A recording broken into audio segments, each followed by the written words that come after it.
Hello, I'm Richard Rakos. I've been a member of Behaviorists for Social Responsibility since 1978, when it was in its infancy as Behaviorists for Social Action, a special interest group of ABAI's predecessor, the Midwestern Association for Behavior Analysis.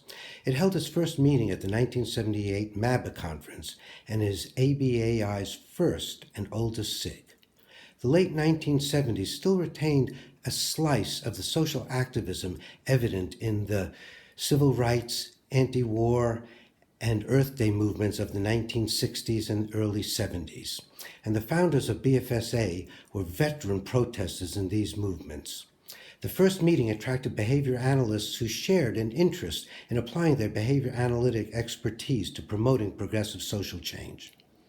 In the early years, 200 to 400 people attended what were highly raucous BFSA business meetings, as the leadership sought to marshal support for protest actions, while most of the attendees were seeking non-confrontational ways to promote progressive social action.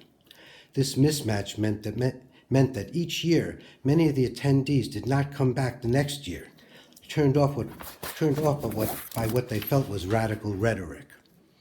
Even with the large year-to-year turnover and interest, BFSA from its beginning published an academic journal, and it mirrored the leadership's far leftist views. The ambivalence of those who attended the business meetings is reflected in the two cost structures established by BFSA, and both of the structures cost $5. One option was to join as a member of BFSA and to get the journal as a benefit of membership. A second option was to subscribe directly to the journal, but not join BFSA, as many behavior analysts wanted the journal but did not want to be affiliated with what was seen to be a radical group. The tension within BFSA climaxed in the very early 1980s, when a leader of BFSA stuck a cream pie squarely in the face of the quote-unquote capitalist CEO of Chrysler, who had been invited by another SIG to speak at the convention. BFSA was blamed for the ever-infamous pie-throwing incident, and attendance at subsequent business meetings plummeted from the hundreds to 10 or 20. For years, BFSA limped along with a handful of core members and the extreme wariness of the ABAI leadership. In the mid-1990s, BFSA changed its name to Behaviorists for Social Responsibility to better reflect other similar progressive professional groups. Throughout the years, despite the low number of active members and the distance maintained by ABAI, it continued to publish its journal, which evolved from a radical leftist to a more left-of-center publication.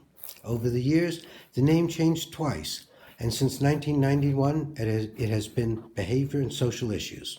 Beginning 4 years ago, BFSA leadership shifted to a board of planners model, patterned loosely after Walden II, and our activity level has increased substantially during that time. Going into this 2019 ABAI convention, we now have 117 paid members, with growth accelerating. Well, times change. Social, political, and cultural contexts prompt increases in activist inclinations.